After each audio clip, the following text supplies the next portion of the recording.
हमारे विभिन्न ज्ञानवर्धक कार्यक्रम देखने के लिए आप हमें अभी सब्सक्राइब करें, बेल आइकन को प्रेस करें ताकि आप देख सकें हमारा कार्यक्रम सबसे पहले। और अधिक जानकारी के लिए फेसबुक पेज को लाइक करना न भूलें। जय माँ इंद्राक्षी। इंद्राक्षी धाम में दर्शकों आप सभी का हम हार्दिक स्वागत करते हैं। आज के दिन जिन जातकों का जन्म दिवस है, मैरिज एनिवर्सरी है, उन सभी को हमारी तरफ से बहुत बहुत शुभकामनाएं। आज हम बात करेंगे प्रेत बाधा से मुक्ति। जैसे कि आप सबको मालूम है, पितृपक्ष चल रहा है। पितृपक्ष में जहां हम अपने पितरों को प्रसन्न करते हैं, वहीं हम प्रेत बाधा से भी मुक्त हो सकते हैं। हालांकि 21वीं सदी में बहुत लोग इन चीज़ों को नहीं मानते हैं, लेकिन जिसके ऊपर गुजरती है वो ही जानता है। प्रेत होते हैं। सनातन धर्म में हर प्रकार की योनियों का जिक्र किया गया है। जिन्होंने गरुड़ पुराण पढ़ा हो उन्हें अच्छी तरह से ये सब चीज़ें मालूम होती हैं। तो प्रेत बाधा से इन दिनों में मुक्ति कैसे पाएं, आज हम कुछ आपको कारण और निवारण बताएंगे। आइए आज का पंचांग देख लेते हैं। 22 सितंबर दिन बुधवार, सन 2021, आश्विन मास, कृष्ण पक्ष, संवत 2078, तिथि द्वितीया, नक्षत्र रेवती, राहु काल 12 से 1:30, दिशा सूल उत्तर पूर्व दिशा। जैसे आपने सुना हो, आपने कुंडली कभी किसी को दिखाई हो या हाथ दिखाया हो, या कभी किसी के मुख से सुना हो कि जैसे पितृ दोष होता है, वैसे ही व्यक्ति के ऊपर प्रेत दोष भी होता है। और कई व्यक्तियों को तो किसी आत्मा के होने का या किसी ऐसी चीज़ के होने का आभास होता है। कई बार एक व्यक्ति का शरीर अचानक इतना टूटने लगता है कि मानो उसके शरीर में कोई प्रविष्ट हो गया हो। देखो, संसार में उतना ही कुछ नहीं है जितना हम जानते हैं।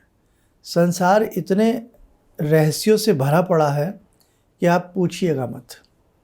दिन है तो रात है, सफ़ेद है तो काला है, सुबह है तो शाम है, दूल्हा है तो दुल्हन है ना। सब चीज़ का जोड़ा भगवान ने बनाया।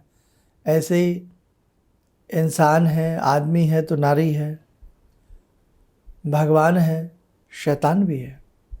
इसीलिए ये सब चीज़ें होती हैं। हमने ऐसे अनेकों रोगियों का इलाज किया है। रोगी भी हो जाते हैं कई बार। मानसिक रोग भी हमें ऐसा हो जाता है कि हमें लगने लगता है कि कोई ऊपरी बाधा हमारे ऊपर है, कोई जादू टोना हमारे ऊपर आ गया है। अचानक व्यक्ति स्वस्थ होते होते बहुत ज़्यादा उसकी हालत ख़राब होने लगती है।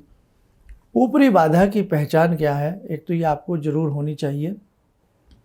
कई बार व्यक्ति अपने आप से बातें करने लगता है, दीवारों से बातें करने लगता है, कई बार तेज तेज चिल्लाने लगता है, हंसने लगता है, गाने लगता है। ऐसे व्यक्तियों की आंखों में यदि आंखें मिला करके देखी जाएं तो ऐसा महसूस होता है कि ये वो व्यक्ति नहीं है, वास्तव में इसके अंदर कोई प्रवेश है ना। कई बार अचानक किसी के अंदर ऐसी प्रेत बाधा का प्रवेश आता है, हवा का झोंका आता है। कई बार कोई सन्न देनी कर के कोई चीज़ नज़दीक से निकलती है। कई बार अजीब अजीब सी बच्चों की आवाज़ें, रोने की आवाज़ें, 4-5 आदमियों के बोलने की आवाज़ें, न जाने कैसी कैसी आवाज़ें किसी व्यक्ति के कान में आती रहती हैं। देखो, ये तो आप माने ना माने, प्रेत बाधा होती है, प्रेत योनि भी होती है। और कई बार प्रेत योनि की वजह से घर के घर बर्बाद हो जाते हैं। व्यक्ति का शरीर पेड़ की तरह सूख जाता है। तो ये सब चीज़ें हैं संसार में। मैं अनेकों पुराने अपने विशेषांक में बता चुका हूँ। और ये प्रेत बाधा को लेकर के मैंने देखा है आजकल ऐसे बहुत लोगों में परेशानियाँ ये चल रही हैं। इसका और अधिक विस्तार के साथ 1-2 विशेषांक बना करके आपको मैं शीघ्र बताने वाला हूँ। ऐसे ही कुंडली में योग होता है जिसको हम प्रेत योग कहते हैं। हथेली में योग होता है जिसको हम प्रेत योग कहते हैं। आज के जो दिन चल रहे हैं ये बहुत अच्छे चल रहे हैं। श्राद्ध में जिसके ऊपर प्रेत योग हो या जिसके ऊपर प्रेत आकर के बर्राता हो, बोलता हो, या उसके अंदर से इस प्रकार की चीज़ें होती हों, आप उसके निमित्त गायत्री करा दीजिएगा और फिर उसका अच्छे से पिंडदान करा दीजिएगा। जन्म जन्मांतर के लिए वो व्यक्ति प्रेत बाधा से मुक्त हो जाएगा। अगर प्रेत योग है कुंडली के हिसाब से, हाथ के हिसाब से, उससे मुक्ति हो जाएगी। और यदि उसके ऊपर ही कोई ऐसी प्रेत की छाया है या प्रेत दोष है या उसके ऊपर कोई ऐसी ऊपरी बाधा का दबाव आता है, वो भी दूर हो जाएगा। हमने खुद अपनी आँखों से ऐसे बहुत चीज़ें अपनी लाइफ में हमने देखी हैं, आप यकीन नहीं करेंगे।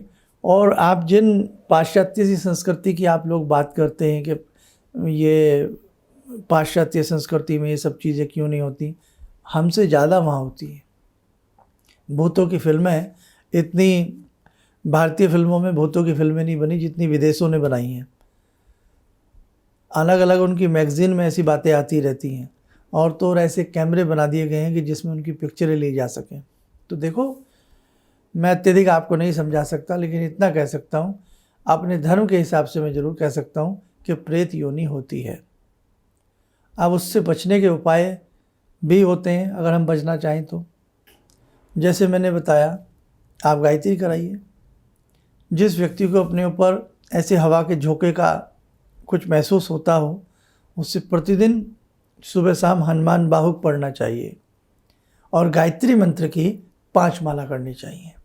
हम अपने शास्त्रों को देखें, उन्हें समझें, तो हमें समझ में आएगा कि वास्तव में प्रेत योनि होती है ना।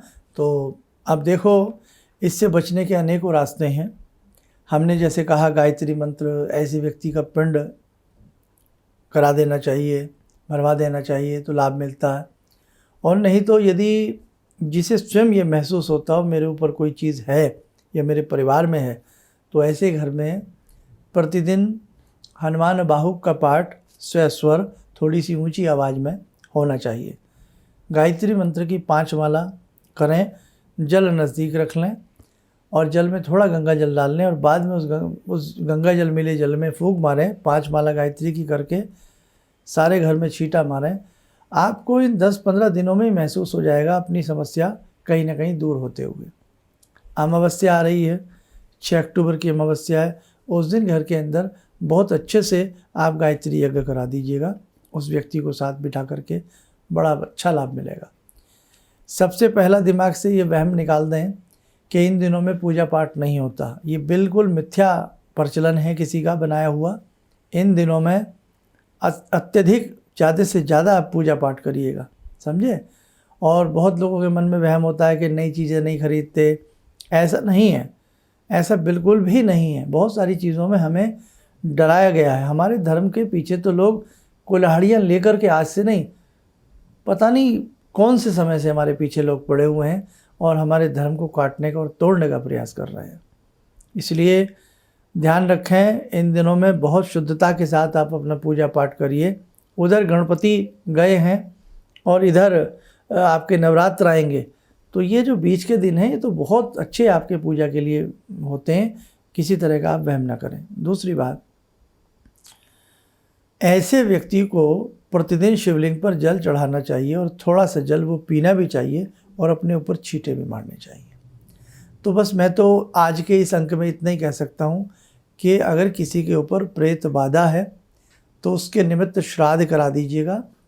पहले गायत्री कराइए, फिर यज्ञ कराइए और फिर उसके निमित्त अच्छे से कहीं गया जी जा कर के, हरिद्वार जा कर के, बद्रीनाथ जा कर के, या आसपास कोई सरोवर का किनारा हो और आपके पास कोई विद्वान ऐसे ब्राह्मण हो, तो आप उसका पूरा, कई बार ऐसा प्रेत बोल जाता है कि भाई मेरा पीछा छुड़ा दीजिए, मुझे इस योनि से मुक्त करा दीजिए।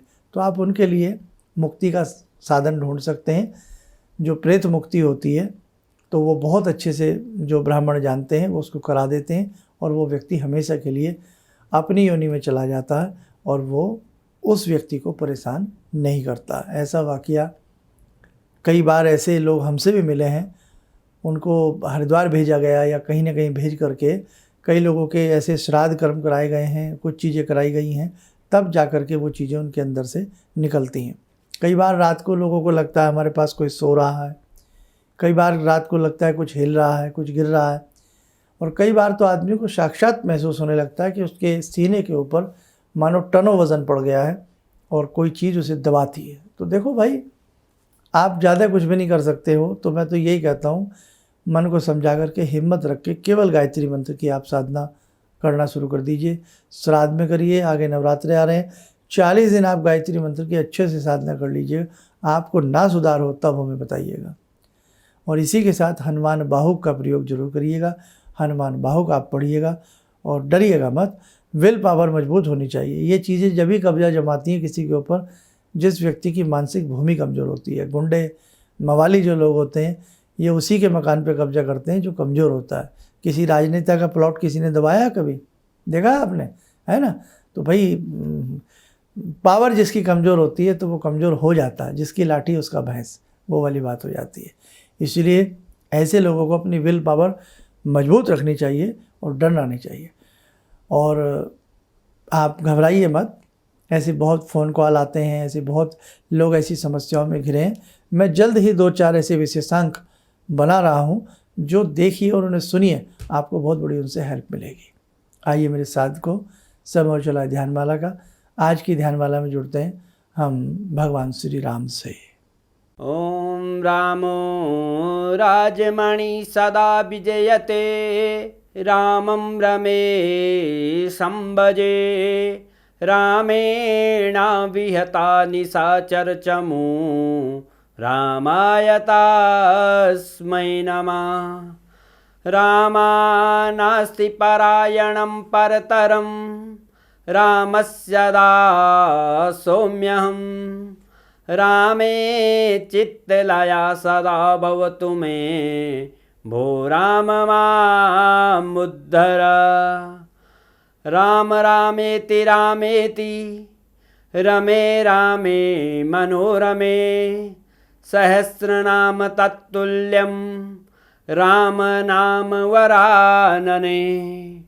आदो राम तपोवनं दिगमनं, हत्वा मृगं काञ्चनं, वैदेहीहरणं जटायुमरणं, सुग्रीवसंवासनं।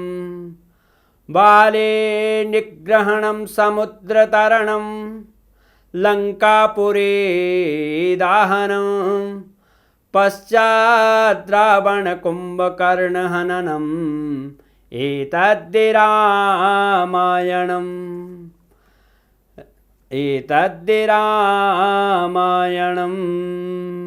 कवच बना लें, ध्यान करें, राम जी का शुभ आशीष हमारे ऊपर बरस रहा है।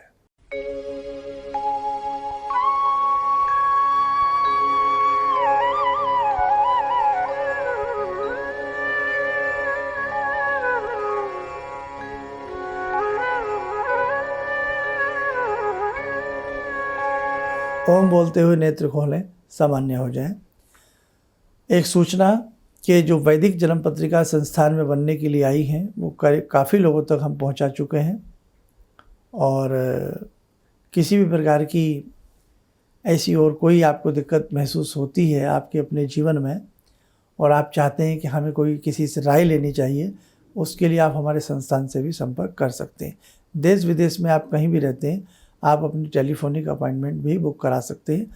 और हमने जैसे थोड़ा थोड़ा अभी अपने कार्यभार से थोड़ा थोड़ा हल्के हो रहे हैं, इसलिए व्यक्तिगत रूप से अभी बहुत कम लोगों के साथ व्यक्तिगत रूप से मिलने का हमने कुछ कार्यक्रम बनाया है। उसके लिए भी आप हमारे संस्थान से, जो बहुत लोग लंबे समय से इंतजार कर रहे थे कि हम शर्मा जी से व्यक्तिगत रूप से जाकर के मिलें, उसके लिए भी आप हमारे संस्थान से संपर्क कर सकते हैं। आप स्वस्थ रहें, सुखी रहें। इन्हीं शब्दों के साथ हम अपनी वाणी को विराम देते हैं। जय माँ इंद्राक्षी। ज़िंदगी के इस प्रवाह में तमाम लोग डिप्रेशन के इस हालात से गुज़र रहे हैं। सफलता असफलता अपनी जगह की बात है, लेकिन पता नहीं कितने सारे लोगों को इन्होंने डिप्रेशन से उबारा है, नया मोटिवेशन दिया है काम का। इनका जो एक अनुभव था कि एक मेरी बातें इनसे लगातार कभी कभार हो जाया करती हैं। एक दिन मेरी बात हो रही थी, अचानक इन्होंने प्रश्न किया कि क्या आपके यहाँ कौवे आ रहे हैं। मैं बहुत तेज चौंका। करीब 4-5 दिनों से कौवों का झुंड मेरे घर पे मंडरा था। तो मैं यही सोचने परेशान था, ये शुभ है अशुभ है, क्या चीज़ है। तो मैंने प्रश्न किया कि क्या मैंने आपको बताया कि मेरे घर में कौवे आ रहे हैं। कहने नहीं, मुझको दिखाई पड़ रहा है। तो कुछ तो अलौकिक है इनमें। दूसरा क्या, जो इनका उद्देश्य है, जब महाकुंभ में आए थे, मेरी इनसे वार्ता हुई तो मैंने इनका उद्देश्य जानना चाहा कि किस उद्देश्य के लिए आप काम कर रहे हैं। तो तो जो उद्देश्य उन्होंने मुझको बताया, मैं मन से इनके उद्देश्य के साथ जुड़ गया। इनके साथ तो जुड़ा था ही, अब इनके उद्देश्य के साथ भी हूँ मैं। किसी भी समस्या के समाधान के लिए मिले प्रसिद्ध हस्तरेखा एवं वास्तु विशेषज्ञ प्रोफेसर धर्मेंद्र शर्मा जी से। नोट: शिविर में भाग लेने हेतु एवं व्यक्तिगत रूप से मिलने के लिए कॉल करने का समय सुबह 10 बजे से शाम 6 बजे तक। हमारे विभिन्न ज्ञानवर्धक कार्यक्रम देखने के लिए आप हमें अभी सब्सक्राइब करें, बेल आइकन को प्रेस करें ताकि आप देख सकें हमारा कार्यक्रम सबसे पहले। और अधिक जानकारी के लिए फेसबुक पेज को लाइक करना न भूलें।